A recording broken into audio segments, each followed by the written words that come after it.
So how do you structure a weekly running plan? Usually some people have like 3 or 4 different run workouts they do, involve speed work, intervals, tempos, a recovery run, a long run. Let's say it's Monday, the beginning of the week. Greg, what's a usual workout plan? How do you kick off the week of running? I normally just start out with a basic zone 1-2 endurance style run to get yourself maybe a little bit kind of a recovery style, loosened up from your long run that you probably had either on Saturday or Sunday. And then, you have some tempo work. You can do intervals. Tempos are a little bit longer, intervals are a little shorter, and then you have your long run on the weekend, again, either Saturday or Sunday.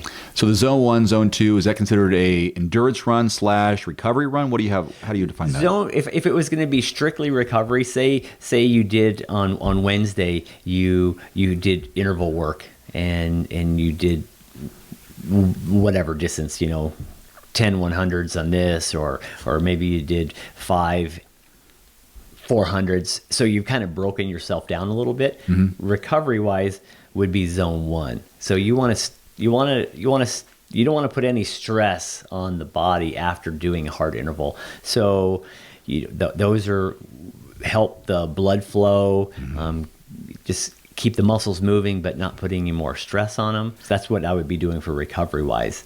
Zone 1-2 is more endurance. Get your warm up done in zone 1, build into zone 2 for however long, 20, 30, 45 minutes, and then go back to your zone 1 for the cool down part of it. If you're doing a long run, that's going to be, again, zone 1 and then a long period in zone 2, depending on your time. Maybe it's an hour, maybe it's hour 15 in zone 2, and you have your warm up and cool down on each end.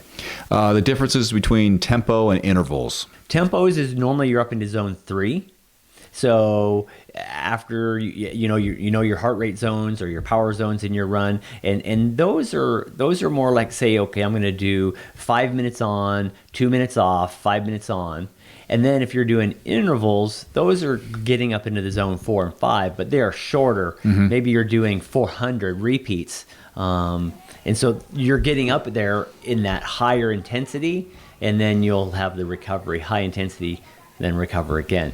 So let's use the example of a track, a 400-yard or 400-meter track at a high school or college. So what would be some examples of a tempo run on a track? So a tempo run on a track? And then we'll do interval runs, yeah. So that might be you're doing a tempo, maybe it's 1,600 repeats. That's a common plan for a marathon style. So, you're 1,600, that's 4 laps around. So you're doing a mile. So that's takes you a little bit of time. Yep. And then interval wise, maybe you're doing 200 repeats. So that's a chunk less. So 400 repeats. So the time frame is shorter, but the intensity is way higher. For the interval. Got it, for the interval. Do you have a favorite interval type of track workout? Do you like do you have the 200 versus the 400, 800? I like the 200 more. And then you go 200 hard, 200 easy? Easy, 200 hard, 200 easy. Or you could do 200 hard, 100 easy. It all depends on how much recovery you're going to need. But I don't like going super hard for 800 meters.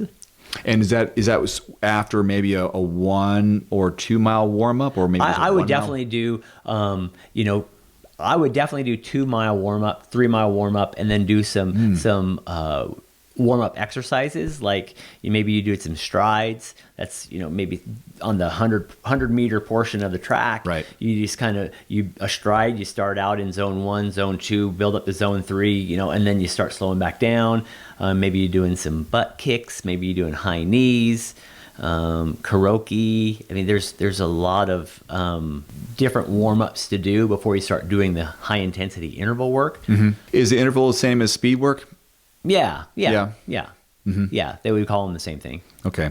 And the long runs, you're getting up to, would you say up to 2, just zone 2, and just kind of maintaining that for the duration of the workout? Right. So if you had, you were supposed to do a 10-mile endurance run, your first, say, mile, maybe that's in zone 1 building into zone 2, and then you would have from mile 1 to mile maybe 9.5 is zone 2 strictly, and stay in it. It's staying in zone 2, and then you would have half mile cool down back into zone 1. And that we're talking about heart rate zones, right? Either heart rate or RPE power. or power. Or yeah, so if you're doing it off the rate of Perceived exertion, RPEs. Yeah, so that's going to be probably around the 3-4 number. Yeah. I used to run off of heart rate, but there's so much variable with heart rate, and right. I've learned about the power, and I've been training with power and coaching with power now. It's just simple. It's just like on the bike. Yeah. You have your power number, and it's there. It doesn't matter if it's 100 degrees out and you're slightly dehydrated. Your power number is the same. Yeah. When it comes to running, what about cadence?